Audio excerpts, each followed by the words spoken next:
thoughts on WrestleMania 31, like the build-up for it so far? Most of the matches that's getting built up so far are pretty good. So I just think there's a few of them they just need like a little bit tweaking or just a little bit more excitement that needs to go on. So hopefully, what they do this week on Raw and SmackDown, hopefully they'll tweak some of these matches, like trying to make the storyline of it very interesting. I hope the Go Home show's better, but I've got a card up right here between the WrestleMania card, and we've got 8 matches on this card this year. I don't know how many we had last year, but we had quite a few. Yeah, it was But 7 last year. but we got more this year. So the first match I'm going to talk about is Brock Lesnar defending his WWE World Title against Roman Reigns. Who do you think's going to win this match? Oh God, but I'm just gonna say this right now. Probably whatever happens after Raw and SmackDown, my opinion is probably gonna change. But what I'm gonna do right now is just gonna get some predictions. But who I would like to see win, who I think should win it, should be Roman Reigns. But there could be a chance that Brock might hold it. But I'm gonna go with Roman Reigns for winning the title.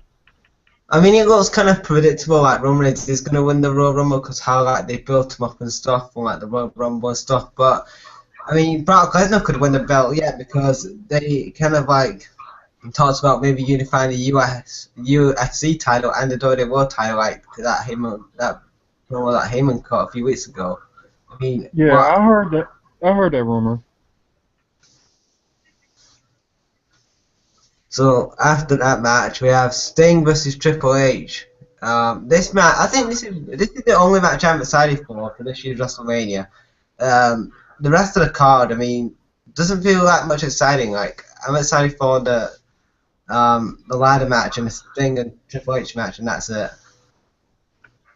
With the Triple H and Sting match, this all started as Survivor Series, and what a good way for them to stretch it this long. And the way both Sting and Triple H done it was very good. It was a good thing to have.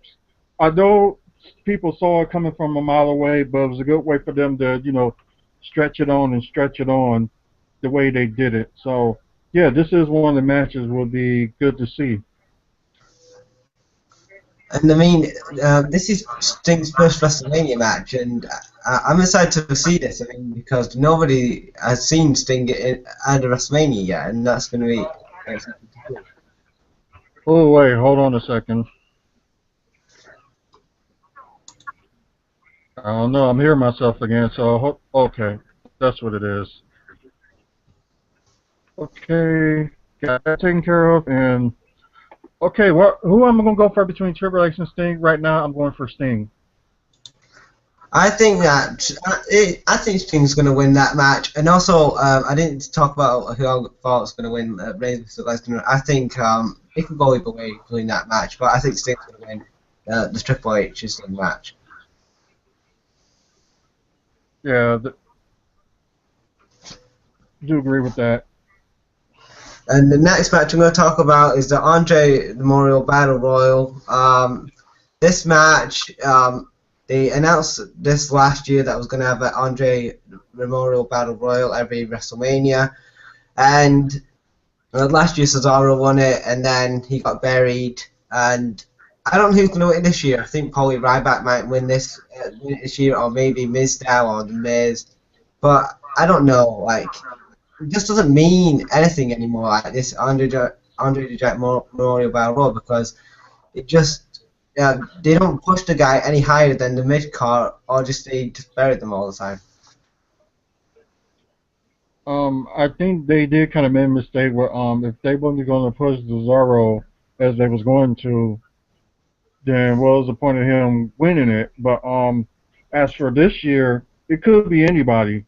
Like anybody could win this. Like I did have like a certain favorite. Like last year, I went for Big Show, but I was close and it ended up being Cesaro winning. This year is like it could go any way, but I'm just gonna say a few people who I think could win it It could be Ryback. It could be maybe Mark Henry. Maybe Kane. God, there's a few more too. I'm just trying to think. Yeah, I did say Kane. Maybe Mizdow. That's a that's a possibility. Maybe It's like Miz Dow could like throw Miz over the top rope, and then also Miz and Miz Dow continue their feud going into Extreme Rules, and further on like that. That's why I kind of see this match playing out. right. That possibly can happen, and you know them two gonna end up mixing it up during that battle royal. So it would be interesting to see. And oh, don't forget Eric Roman is in it too. He could be a possible favorite to win it. So Yeah, right now it could be anybody. yeah. So I think I'm going with Ryback for the win on that one. The next match is for the is for the IC title. It's Barrett defending against Odd Truth, Dean Ambrose, Luke Harper, Dolph Ziggler, Stardust, and Daniel Bryan. One thing that I am annoyed about in this match is why do you have Daniel Bryan, who was the guy who main evented WrestleMania 30 last year, and then a year later he's downgraded to the IC title belt?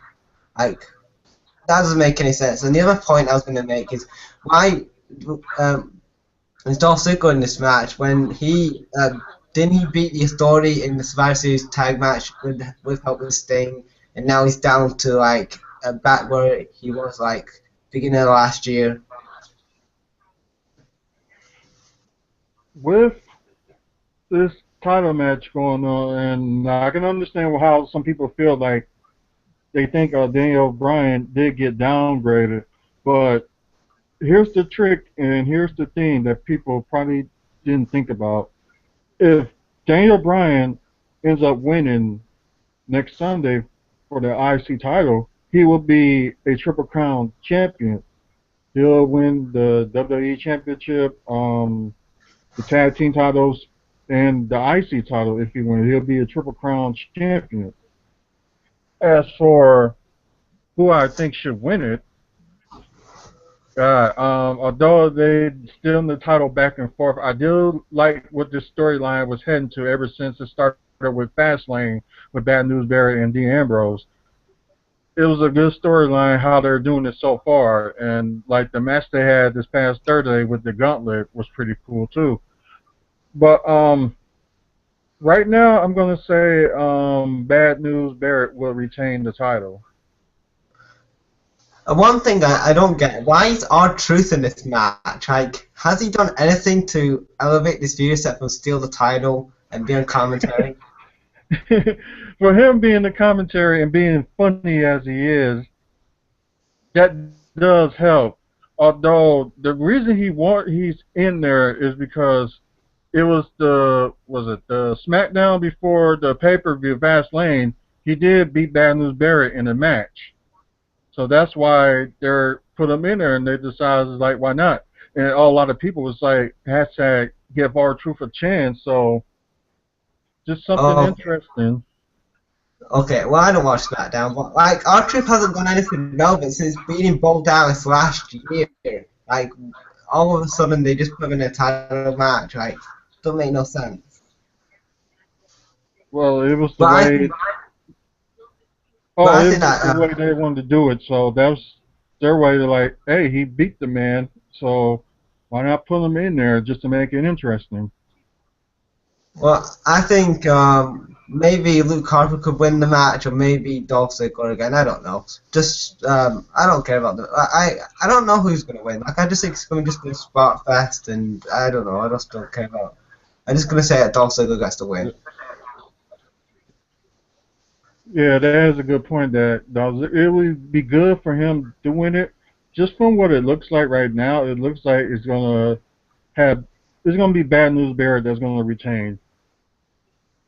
The next match I'm going to talk about is The Undertaker versus Bray Wyatt. Now, this feud, in my opinion, hasn't been that well done because The Undertaker hasn't appeared on Raw. And Right. why has the WWE given Bray Wyatt a big storyline when a couple of months ago he was getting buried and barely on television? I don't really get that. And now they're putting him in a big feud again with The Undertaker, and they don't put Daniel Bryan and Dolph Ziggler in a big feud for WrestleMania. That just doesn't make sense to me. Like, these two guys, Dolph Ziggler and Daniel Bryan, did more in 2014 than Bray Wyatt did. Right. I can understand the idea with they don't want to put Undertaker, don't show him on Raw or SmackDown until WrestleMania. I understand it, but I don't get why they decided to do it that way. They should have did a little bit of like a face-to-face Ortiz.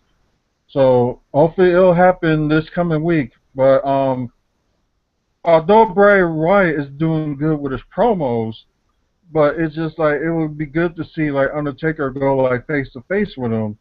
I think that's an error that WWE has done on their part for trying to hype this matchup more and more, and like you said, some people are not interested in this match because of the way it's set up, but there are some people are regardless. But I as think for the go ahead.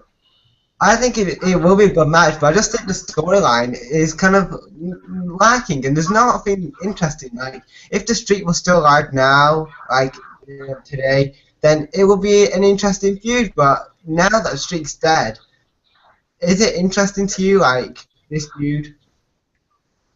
Well, it would be more interesting if the streak was still alive, but it is interesting because of these two people, these two different characters of people are gonna get it on in the ring, and it's just something different. It's something that we know what we was gonna see sooner or later, but who would have thought it would be in a WrestleMania? So I'm excited for it, but not too excited for it.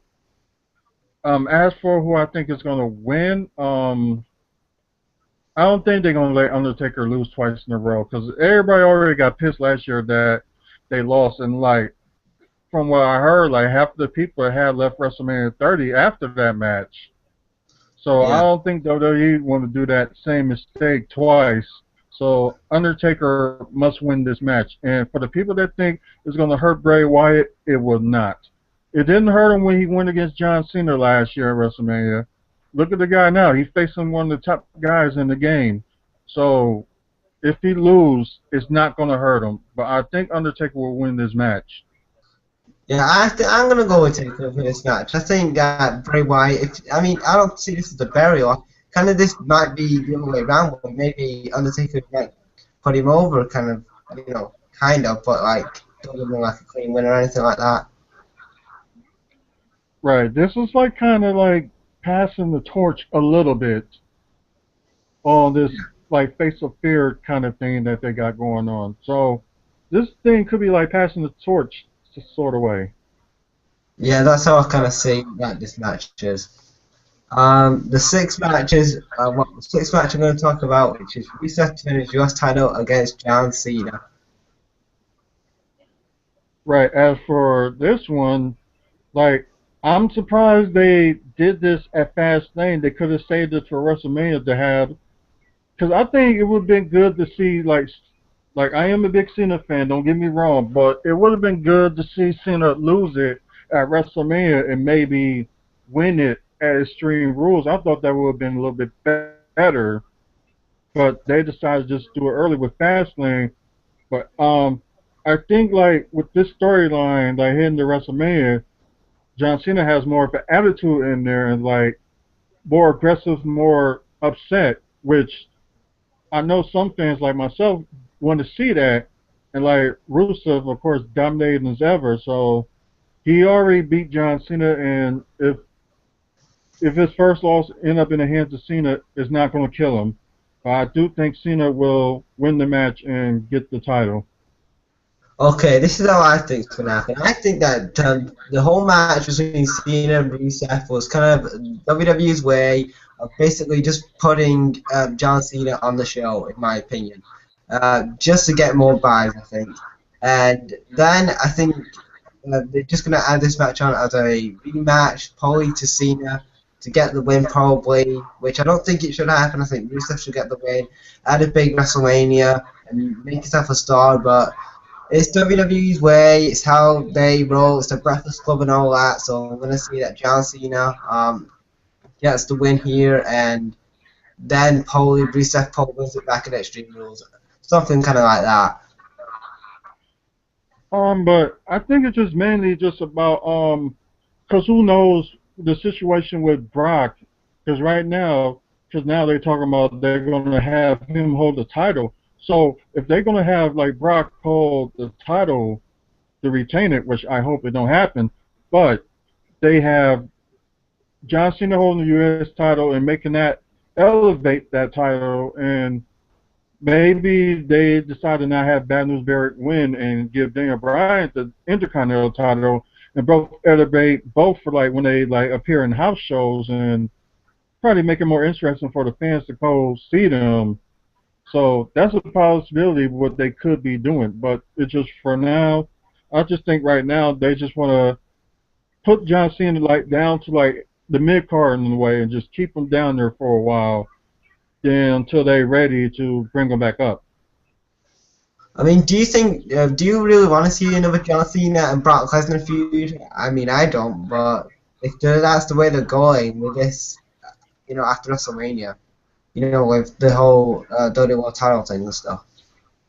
I think that they should wait until maybe if they decide to have them fight again, have it be like late this year, maybe like Survivor Series or something, but not like right after like WrestleMania or anything like that. But which I don't think is going to happen. But if they decide to, it's probably going to end up being like late this year if they decide that.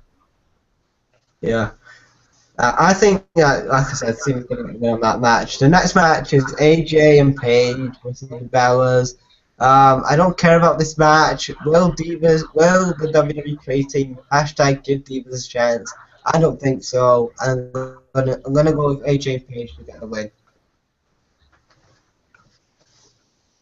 I guess with this match, because I guess they didn't want to do like a Divas Championship match, but then again, what they teased with the Total Divas that seems like the Bella Twins ain't going to re-sign their contract, which is going to be very interesting. And the truth is, their contracts does end in July, so maybe this way they want to drag this little feud like until close to summer, and because I think like probably like maybe not like in April, maybe May or June, but Nikki's gonna drop the title, but to which one, either AJ, Page, or somebody else, who knows? But after this match itself, I kind of see why, because they wanted like the Bella Twins is on top of their game heel wise, and you got the top two faces in the Divas division with Page and AJ Lee. What they're gonna do is like you see they doing their one-on-one matches, like going back and forth and stuff like that, which is Oh, pretty yeah. good. But who I think will win this match? Ooh, it's kind of hard to tell. I wouldn't be surprised if the Bella Twins does win this match, but I'm gonna go with what you said and go with AJ and Paige to win this match. One thing I don't get is you got Paige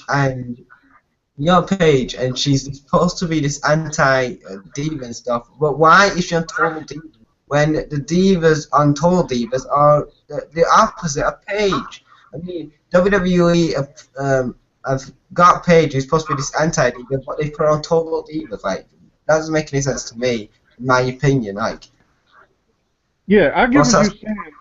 I get what you're saying. Why they decide they just gonna put her in that situation with them, but I guess they thought it was a great idea to do it at the time. And as for it is right now with the Total Divas, like Paige is actually more interesting on that show than most of the divas on there, actually. So I guess they knew how her personality is, and they just like, hey, why not just throw her in there and just go with that? Not saying like all the divas like not doing anything interesting. You got Rosa Mendez always like naked, or you already see something of hers, but you just have like divas in there they get everybody's interested for very different and personality reasons. But with Paige, that's what they do because they know she's gonna be different out of the bunch, and they decide to add her on there just to like get that mix in there. Yeah. Yeah, I know what you mean. Uh, so the last match of the night is Randy Orton versus Sheamus, Seth Rollins. This feud has been built up pretty well since Randy Orton's come back. Like they had the whole teams like Randy Orton was gonna join, like stay with the authority, then he turned on them last week and stuff. And I think it's have some pretty good build up. I hope it has better build up after WrestleMania though, because these two guys, Seth Rollins and Randy Orton, could probably do a lot better if they had more time. You know what I mean. But for this match, I'm gonna say that Seth Rollins gets the win on this at this show because I think it's time that Randy Orton puts over a young guy at WrestleMania, which he has never done yet. And I think that Seth Rollins is going to go over here, hopefully clean, and then cash in on Roman Reigns or Brock Lesnar, then possibly face Cena or whoever at Extreme Rules. That's how I think that this match is going to end. Okay, I do agree with you with maybe Seth Rollins will cash it in at WrestleMania. I do agree with you on that. But as for the feud that's been building so long, ever since November, it was just that big of a feud. You have Randy Orton that's out for like months and months, then Fastlane decided to return, then play the authority and got Seth Rollins how he wanted it. And plus with the few like house shows that they did, including here in Milwaukee, that they did like a tag match with Cena, Orton, Wyatt, and Rollins, which they did made that tag match, well, that feud between Orton and Rollins pretty good. And especially what they tried to do this past Monday on Raw, try to like jumped on them, and of course Sting and Orton teamed up and whatnot. But overall with this match, um, I think Orton lost his last. I think he lost his last two or three. Yeah, he lost his last three WrestleManias, so he's due for a win. So I think he's going to win this match. Yeah, I mean he lost. Didn't he? He lost last year. I don't know if he lost the year before, but yeah. So he won at WrestleMania 28 though. But yeah, I think that Randall possibly could win, but I would like to see Seth Rollins win. You know, a young guy, get a big win over like a big star, Randy Orton. Oh, he's going to be a crowd pleaser when it comes to what he's going to be capable of doing. Seth Rollins, I mean, so you might gonna hear a lot of cheers when it comes to Seth Rollins, because he surprised everybody at this year's Royal Rumble for some of the stuff he did. So, and I think it's gonna be the same way with his match with Randy Orton at WrestleMania. I wouldn't be surprised if they end up changing the match to last minute to adding like a gimmick match or something. So, I wouldn't be surprised if they decide to do that. So how do you think that this WrestleMania is going to be on like 1 to 10? Like how would you give it out of 1 to 10? Would you give it like 1 or a 10? Oh God. Normally I don't rate it until I seen it, but from how the card looks so far, and plus who knows, they might add like a few more matches. They still got the pre-show match that they could add since the pre-show is now going to be 2 hours. So I'll say for now it will be a 7. I'll give it a 7. Well, I think I would. Well, on build up, I haven't seen the show yet, so I have to talk about build up of the show. I would have to maybe give it a 4 out of 10. I think some of the card looks decent, but I'm gonna have to see what the show is before I actually give a full rating of the show. Before I, stuff like that. So yeah. So what is your thoughts on the WWE Hall of Fame this year? Oh wow.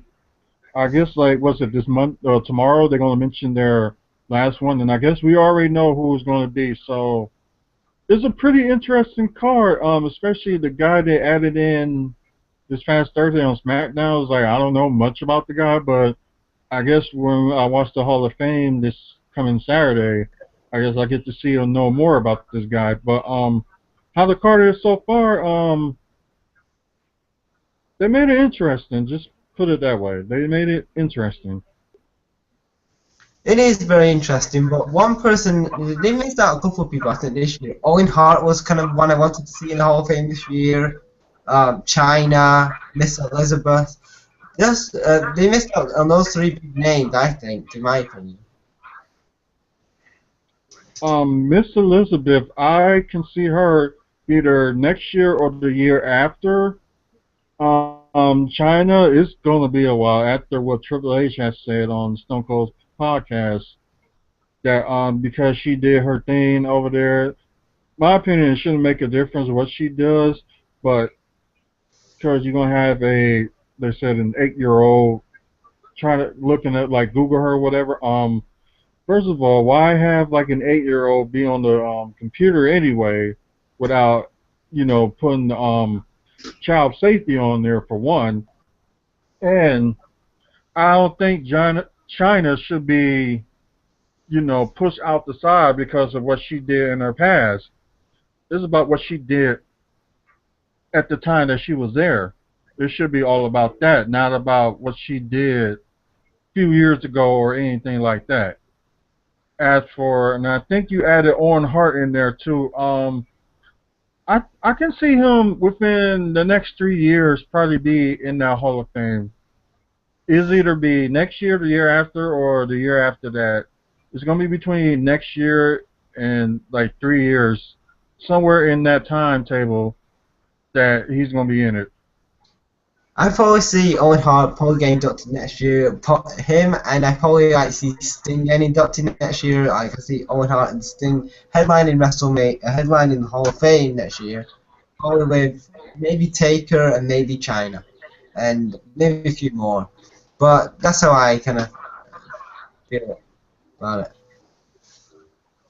Right. I do agree that it's possible Taker could be in the next year. It's he's in the Texas area, so why not?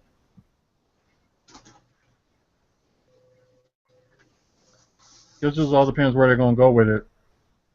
Yeah, it does. I mean, I would like to see Sting. I like to see Sting get inducted next year. I mean, I think like the Big Boss Man, he hasn't even been inducted yet.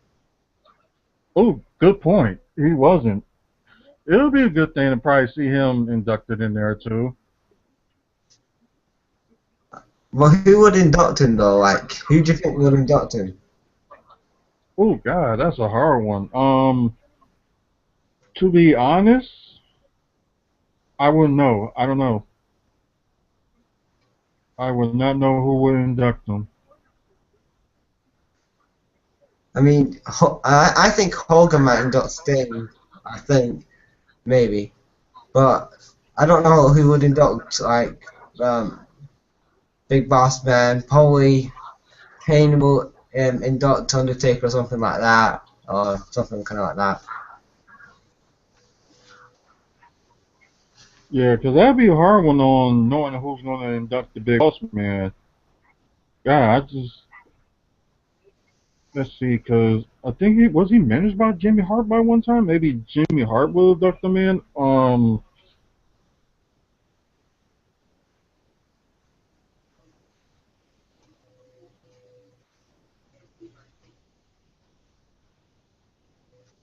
They can. Oh, that's a possibility.